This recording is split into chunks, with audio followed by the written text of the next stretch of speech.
Hello everyone, FPL Raptor here and welcome back to another video on my YouTube channel. In today's video we have the final rating your drafts video of pre-season where I take 8 of your drafts, give them a rating, give them an AI rating as well and tell you how I think they could be improved. If you do enjoy today's video, please do smash that like button, and if you are new around here, make sure to subscribe as well. But without further ado, let's jump into it.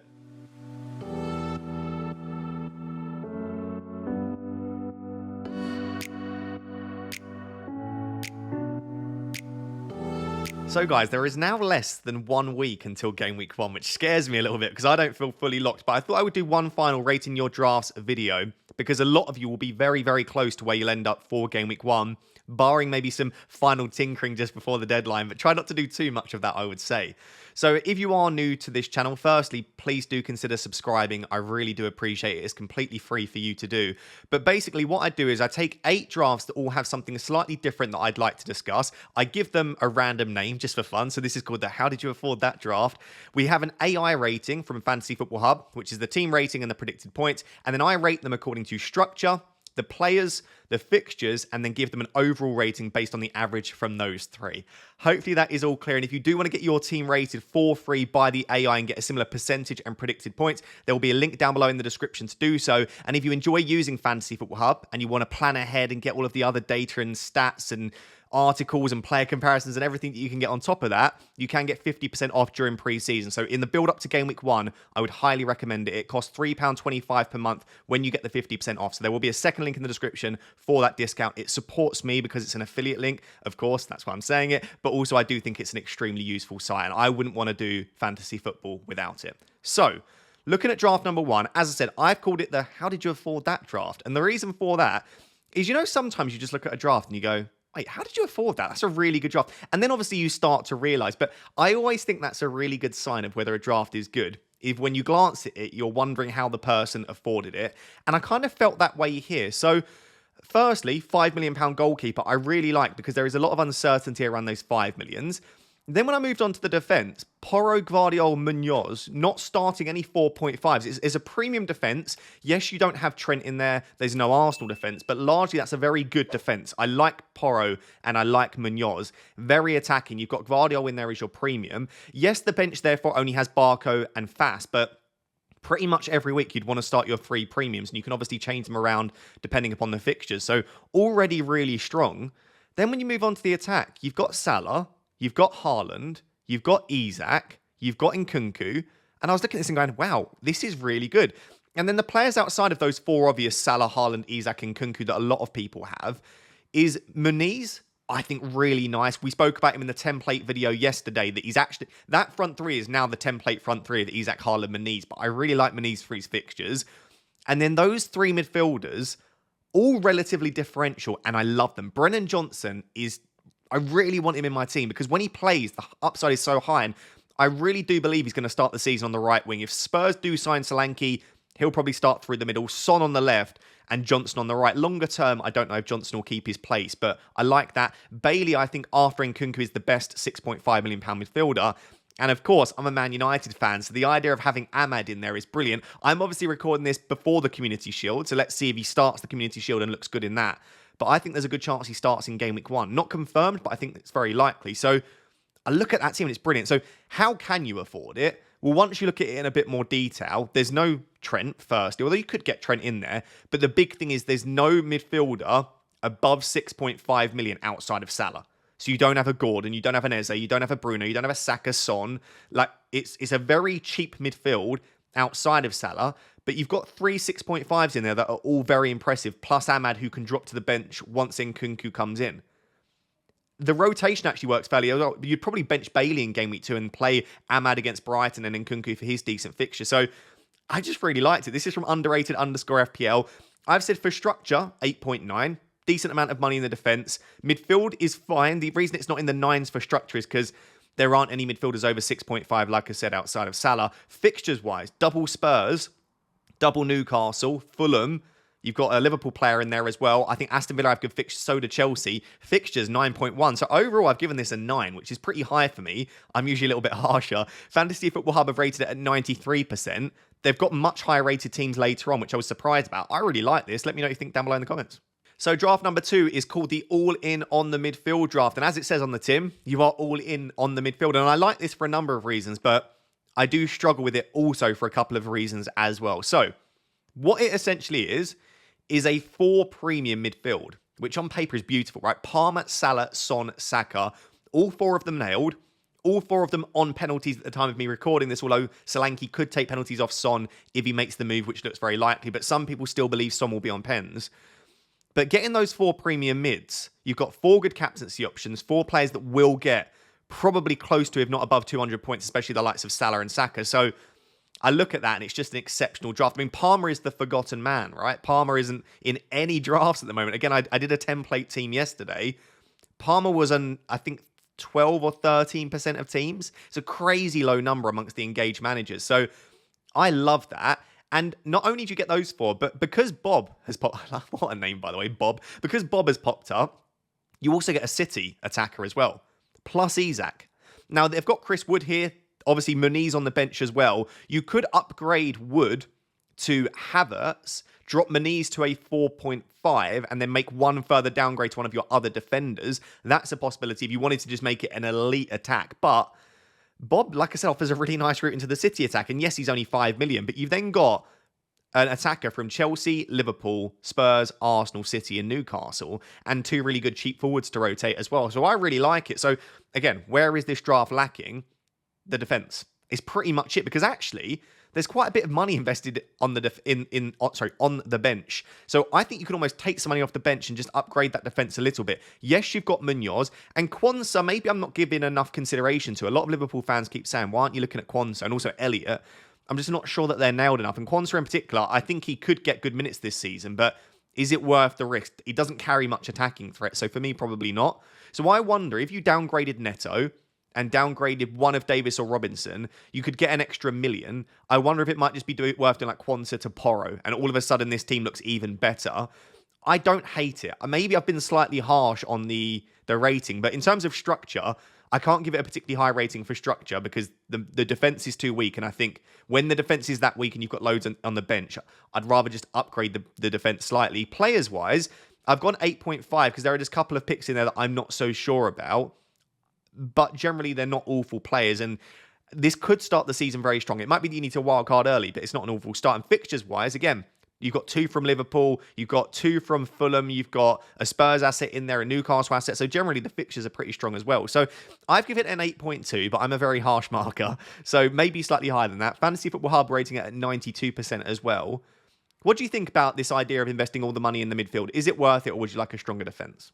So the third draft I've called the Stop Ignoring Arsenal draft, and I'm going to refer again to yesterday's video, but in yesterday's video we spoke about the template team, and there are 0 Arsenal in the template 15, apart from Saka at 31%, but a lot of people can't get him in because they've got Haaland and Salah. After that, you've got Raya and Havertz as the next most owned amongst engaged managers at 13%. Arsenal are just going complete, I wouldn't say under the radar, but people are choosing to ignore Arsenal. It's an obvious choice due to the fixtures and due to the fact that it's difficult to squeeze everyone that we want in. But I think over the opening 8 game weeks, Arsenal's fixtures are better than we give them credit for. Let's actually have a look at Arsenal's fixtures. I've got the site up here. So Wolves and Brighton at home in the opening 5. I know they've got Villa, Spurs and City away in the opening 5 as well, but 2 good home fixtures. After that, they've then got back-to-back home games against Leicester and Southampton, followed by Bournemouth away. So if you take the fixtures over the opening 8 as opposed to just over the opening 5, they're actually very strong for Arsenal. So I suppose it does depend upon when you plan on playing your wildcard. But also, I wouldn't say Arsenal players are fixture-proof per se, but you are still expecting Arsenal to keep clean sheets and score goals in games against difficult opposition. We saw that last year. They kept a clean sheet against City away. So I do think that they still need some consideration. And one way to go against the template is to stop ignoring Arsenal. So this one has triple Arsenal in Raya, Saka, and Havertz. They are probably the 3 best, I would say, if you're looking at price and also the way to fit them into a squad. I'd quite like a Gabriel in there as well, but it is tricky to try and squeeze all of the players in that you want. The other reason that I like this, it also has double Liverpool and it also has double City. So the 3 best teams in the league last season, you've got, struggling to do the quick maths, 7 players from the 3 best teams in the league, plus Eze, who's a great option, Isak, Porro, and Muniz. And then you've got Nkunku sat on the bench. This is a really, really, really strong draft for me, like seriously strong. And I like the idea of not ignoring Arsenal. And also you've got Konsa on the bench there as well. So it's not even like it's not a particularly deep squad either. So in terms of structure, I've gone as far as saying this is a 9.5 because you've got a strong attack, a strong midfield, you've got a deep squad, but also a strong defense and goalkeeper. Like, I can't see anywhere where this is really lacking in terms of overall structure. Players, I've gone pretty high as well. There are a couple of players that I might choose to, like, I would maybe rather go for like an Ollie Watkins rather than a Havertz, but the whole point of this is triple Arsenal. So the only place this falls down is fixtures, because I would argue that Arsenal don't have the best fixtures over the opening 4 or 5 game weeks. But like I said, if you're taking it longer term, then maybe they do. So overall, I've gone 8.8. Upon reflection, that might even be a little bit harsh. Fantasy Football Hub have this rated at 97%. So I think this is extremely strong. You could definitely do worse than going triple Arsenal. And I'd love to know down below in the comments, how many Arsenal assets do you have in your draft? I've currently got 2, which is Saka and Raya. So draft number 4, I've called the triple-double draft, and that's because there are 3 lots of double-ups in the attack. And I don't even know if this person realised it when they sent it in, but it was the reason that I chose it is because I talk about diversification bias a lot on this channel, which is basically the tendency we have as humans to want to diversify and spread the risk. If you're wondering why I'm getting nerdy, I'm a lecturer in psychology. I'm doing a PhD in psychology, and I've already got a bachelor's and master's in psychology. So I love psychology, and I think it's natural and understandable why we like to diversify. I always use the example of your investment portfolio, and I should disclaim this is not investment advice. However, when you do invest, you try to diversify. You wouldn't put all of your money into the S&P 500 or into real estate. You try and diversify your investments. But in FPL, I don't necessarily always think that's the best idea. I'll use the example of Arsenal defence. If you'd have gone for triple Arsenal defence all of last season, you would have been flying. So just because you don't want to put all of your eggs in one basket naturally, sometimes we should try to fight that urge because it can be a good thing. And here, you've got double Villa attack, double Newcastle attack, and double Liverpool attack, as well as also having a double up on the Crystal Palace team with Munoz and a triple up on Liverpool. So there are quite a lot of eggs in only a few baskets here, but I like it because if Villa smash it, if Newcastle smash it, and if Liverpool smash it, you are going to be off to a flyer. So I've called it the triple-double because that's the real focus here, is that you are putting your eggs in a few baskets. But that opening fixture for Newcastle was brilliant. You could conceivably see Gordon and Isak absolutely smashing it in Game Week 1. Salah and Jota have Ipswich. I expect Jota to start in Game Week 1 at the very least. And Bailey and Watkins feel like really good picks in and of their own right for the longer term, as well as that opening game they could do some damage. So I really like this draft, but it's not for everyone because they'll say, oh, I'd rather spread my risk across a few more teams just in case. Because the flip side of it is if those 3 teams get off to a slow start, you're in big trouble. And I should say maybe 4 teams if you include Palace as well. It could call for an early wildcard, but I think it's extremely strong. And also you've got Muniz on the bench to come on for Bailey probably in Game Week 2, because Muniz has Leicester and then Ipswich, whereas Bailey's got a difficult fixture in Game Week 2 against Arsenal. So it's a really well thought out team. You've still got Raya in there as well. My only concern would be with this is that you've got no City players at all and you've got no Arsenal attackers. But again, you can't own everyone. So I think overall this is a very strong draft. It's very consistent. I've given it a 9. Fantasy Football Hub are rating it at 94%. If you can't already tell, I'm a harsher marker than Fantasy Football Hub. But yeah, let me know what you think of this down below. And I also do really like the addition of the likes of Jota and Bailey, as I think they have very high upside potential. So draft number 5 of 8 is called the Covering Salah and Saka draft, because this is an extremely strong team. It's a Haaland no Salah draft. But what I like about it in particular is it's a very strong team. You've got triple City, you've got triple Liverpool, you've got an Arsenal in there, you've got all of the players that you would want, Eze, Isak and Kunku. It's basically perfect. But do you know how you could make it even better would be to have Salah and Saka in there, but you've got alternatives. So, as I said, really strong team. Alisson, Gvardiol, Porro, Trent. I actually really like Alisson as a pick for 5.5. I know other people won't, but he'll keep a lot of clean sheets in the opening 8, I would imagine anyway. And he'll make more saves than someone like Raya. So I actually don't mind Alisson as a pick. But very strong defence. You don't need any bench cover really, because you just play those 3 premiums every week. The attack is the template attack with Muniz, Haaland, Isak. And then Eze's in there and Bob is in there as well. And I know Bob is super cheap, but you've got Nkunku off the bench. And Bob for 5 million, if he gets better minutes this season, could be fantastic. All you need is an injury to one of City's attackers, which hopefully for them doesn't happen. And Bob might start, I don't know, 70, 80% of games. And then for 5 million, if you can predict when he's going to start, which is very tricky sometimes with City, I think he's a seriously good option. So the team's really good. And then, like I said, in those final two spots, you're still covering the Arsenal and Liverpool attack. So Ødegaard, every season, usually at least, gets within sort of 30 to 40 points of Saka, I should say. I think so. Last season, I think he was about 30 points off. You don't need him to match Saka. You just need him to get relatively close. And he's so consistent. And you have to remember last season, Arsenal fans will attest to this, he didn't have the strongest start to the season. He was struggling a little bit. But towards the back end, the man was incredible. And he just gets returns. And he actually likes playing against Wolves as well. He's got a pretty good record against them. So starting the season with Ødegaard could be really nice. I do not mind it at all. Unlike Saka, of course, he's not had a really, really busy summer with lots of games. So I like Ødegaard, and I think probably going under the radar more than he should be. And then Jota is a very risky one. But if we think Jota starts in game week 1, Jota will get close to Salah if he played a similar amount of minutes. I truly believe that. It's always just his fitness and whether he's going to be rotated. But Liverpool fans seem to think that Jota will be first choice. And under slot, I think he could get a hatful of goals, especially in game week 1 against Ipswich. I think he's as good of an option as Salah. Obviously, of course, you do lose the penalties, but you save 5 million. So I think if you're going for a Haaland, no Salah draft, I actually really, really, really like this. Me, myself, though, I would rather just take more money slightly out of the defence, maybe go to a slightly cheaper goalkeeper or remove Porro, and then I would rather just go for Saka than Ødegaard. So you can build a very similar team here, but just have Saka rather than Ødegaard. But of course, you might not want to, and then maybe just have Jota as your Salah alternative. But overall, I think this is really nice. Structure, extremely strong. Players, I think, are good for the most part. There are a couple of risks in there. Fixtures, attacking them very well. So overall, I've given it an 8.7. Fantasy Football Hub, not as big of a fan of this at 91%, but I think it's really strong. And Ødegaard and Jota could offer really nice value in relation to Salah and Saka.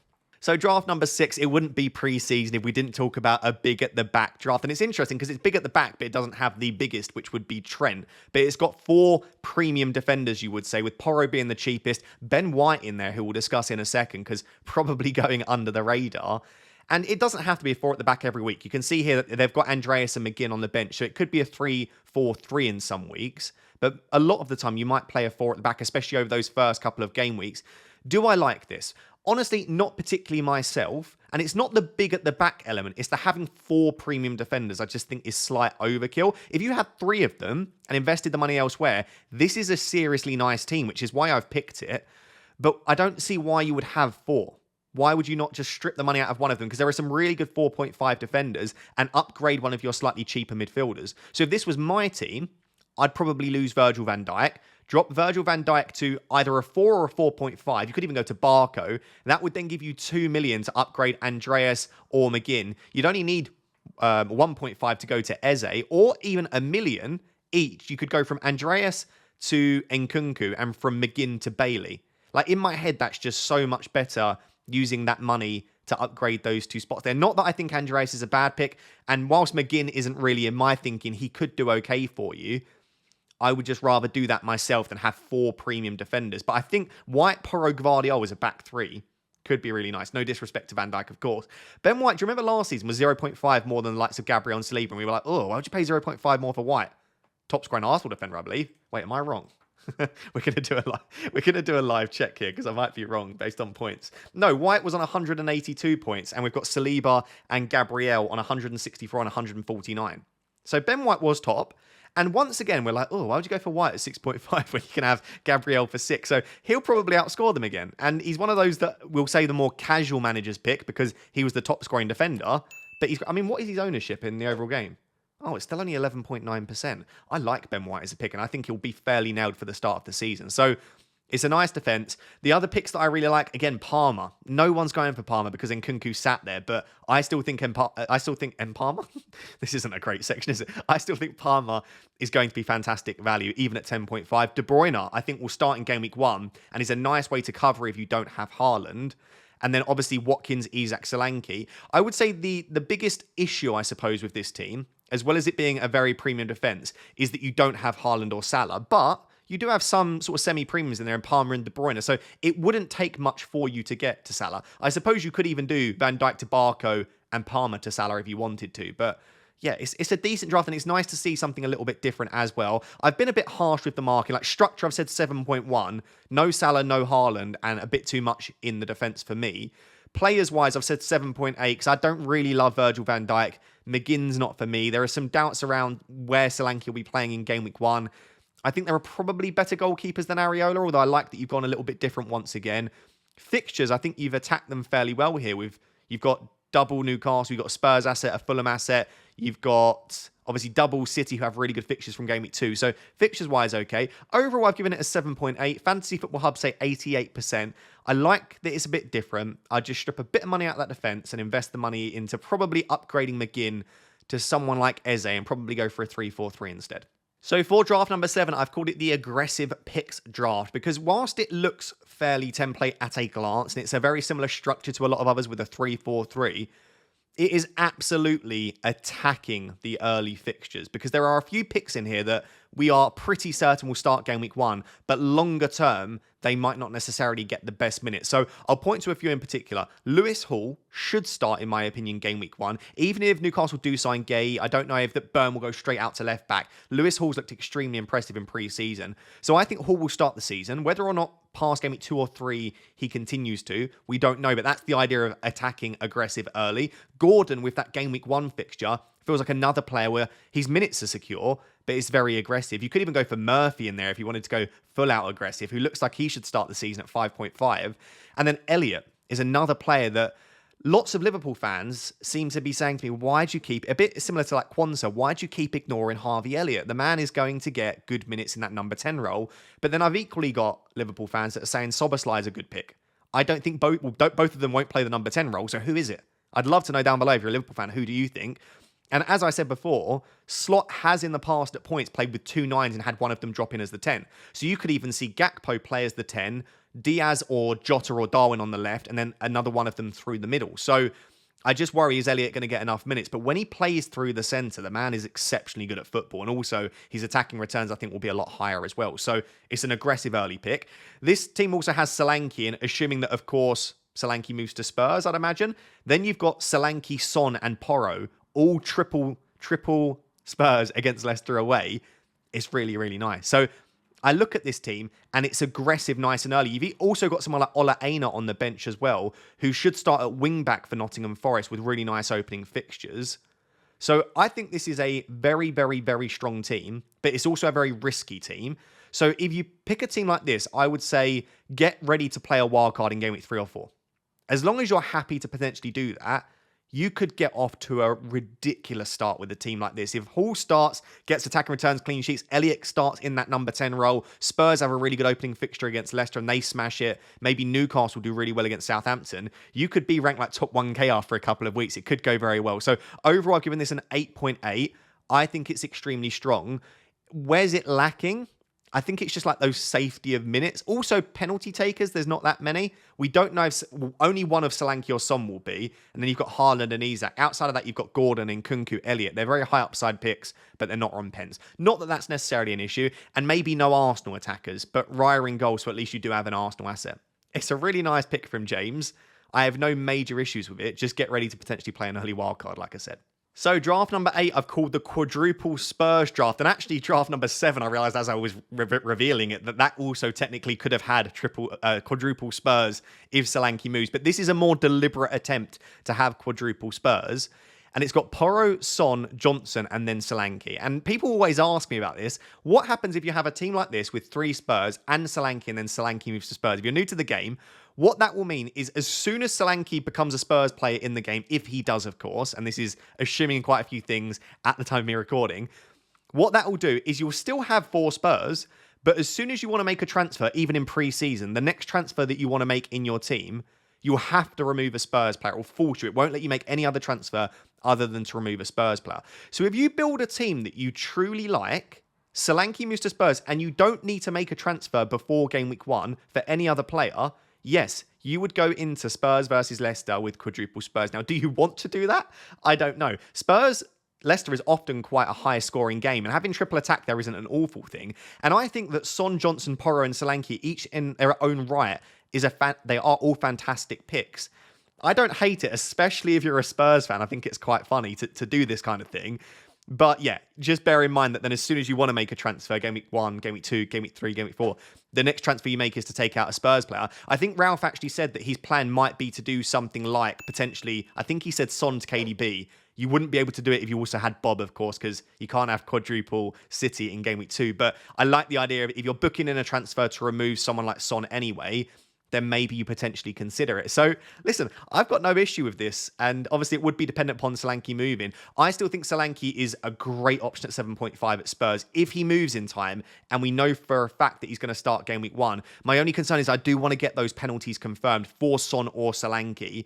If Tony had got the move, Tony would have got penalties because he's just too good. But while Solanke is a great penalty taker, so is Heung-min Son. And because Solanke doesn't have that elite reputation around penalties like Tony does, I do just wonder whether Son has a chance of keeping the pen. So I would want to find that out, because if Solanke doesn't have the pens, whilst I still think he's fine, I don't think he's as good of an option. There are some other really nice picks in here. Like I said, Bob on the bench for game week 2, I really like that. Smith Rowe from game week 2 onwards looks really good. Even against Man United, he could do fairly well. Gibbs White, he was obviously very in favour at the start of pre-season. I had him in a lot of my drafts, but after that, I've just tailored off a bit because it's just not an exciting pick.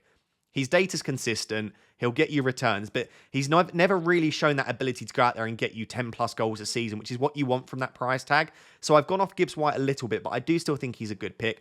They've got Miguel and Henderson here because they actually rotate really well, but just replace Miguel for Sells because it looks like Sells will be the one that starts in game week 1. So yeah, it's a fun draft, especially if you're a Spurs fan. I've given it an 8.7 for structure because I like the structure. I've gone 7.5 for players just simply because you've got 4 Spurs players and you're starting 11. So I can't really give it much higher than that. And then a 9.1 for fixtures because you are at least attacking a team that has a really good opening set of fixtures. So overall 8.4. Fantasy Football Hub again at 89%. It's a unique draft. I love it. Probably not for me because I don't think I want to own that many Spurs assets.